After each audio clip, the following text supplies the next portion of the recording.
they're probably being treated better than the average Gazan because they are the pawns and the chips that Hamas had. Now Hamas has given up all its leverage, by the way, by giving them all up. So that is a victory for the Israeli side.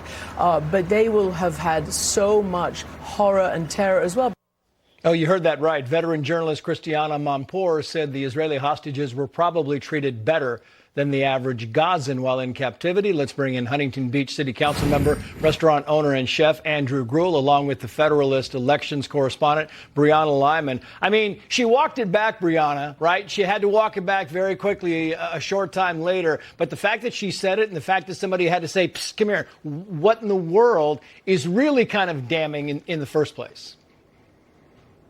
Yeah, and all the evidence is stacked against her. Look, Evyatar David, who was released today, was forced to dig his own grave in a tunnel. The Bibas boys will never come home. Hirsch Goldberg-Colin is an American citizen. Half his arm was blown off. He survived months in captivity, only to be executed in a tunnel. And yet she had the audacity to say that the hostages were probably treated better by Hamas than Gazans. Let's be clear, Gazans have lived the way they've lived for 2 years for one reason and one reason alone. Hamas started a war when they slaughtered more than 1,200 people and took captive hundreds of innocent people. And so this solely belongs on them. And the fact that she said it, I think, is indicative of a moral rot in the left-wing media where they have tried to humanize Hamas and justify Hamas to a certain degree. So her apology, this mea culpa, is not enough, I think.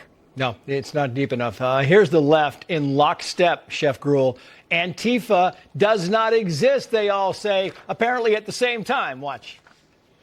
Nobody even knows what it is. The first person I ever heard use the word Antifa was Donald J. Trump. There's no Antifa. This is an entirely imaginary organization. There is not an Antifa. This is no different than if they announced they rounded up a dozen Decepticons. Antifa is far from a major sophisticated terror organization like Hezbollah, Hamas, or ISIS.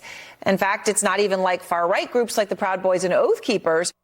I mean, 5 different networks, they're all saying the exact same thing, the same phrasing. You're like, come on, talking points, please, knock it off. It's so silly. They have a brand, they have a flag, they have a handbook, they have published works. I mean, what more do you want? But keep in mind, these are the same cabbage brains that told us that Biden was sharp as a tack as he walked into a wall. Right. But what I think we need to understand here is that this is the way in which they kind of perpetuate this propaganda, the wordplay, right? Oh, there's nothing there. Okay, so then let's move around and get around from that word Antifa. What's the group of people that are causing and wreaking all of this chaos? Let's come up with another name for them, perhaps Bolsheviks? You ask anybody in Portland, say, hey, who's Rose City Antifa? They will give you a detailed list of exactly who they are and what they are doing. Trump on the cover of Time magazine. Put this up on the screen. Brianna, I want to get you and the chef's opinion on this. What do you think? Is it, I mean, clearly it's time, but what do you think of the picture? What do you think of the presentation?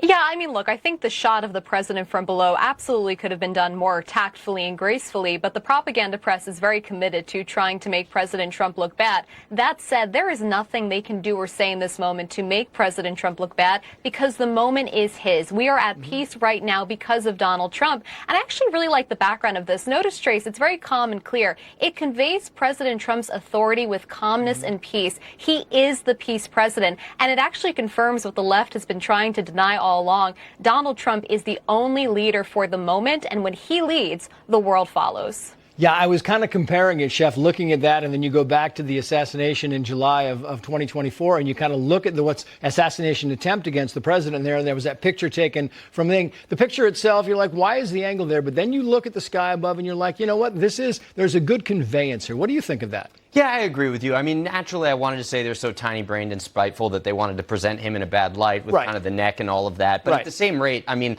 look, this is a big step forward because you know what you don't see here? Orange. They typically poach him in that orange hue. So I think maybe they're saying, hey, you know what? We'll do it the right way. We'll give him the right hue. Yeah. and it is. I mean, listen, the caption here, it's all good. This is a tribute. Yeah. Right? You got to think. But they can make it look like, Why didn't they use his name? That's exactly right. You get a tribute, you get a Yang. Brianna, I've got 10 seconds if you want to add something else. Look, Donald Trump is the man for the moment, and there is no denying it, no matter what side of the aisle you're on, that this moment belongs to President Trump, thank God. Yeah, Brianna, Chef, thank you both. Coming up, President Trump to touch down at Joint Base Andrews any minute now. And what peace in the Middle East means for you next.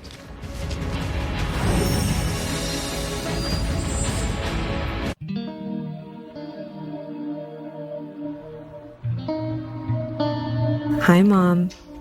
I can't wait for you to hear well again, so I won't have to scream to tell you that I love you. Now tell me if you can hear this.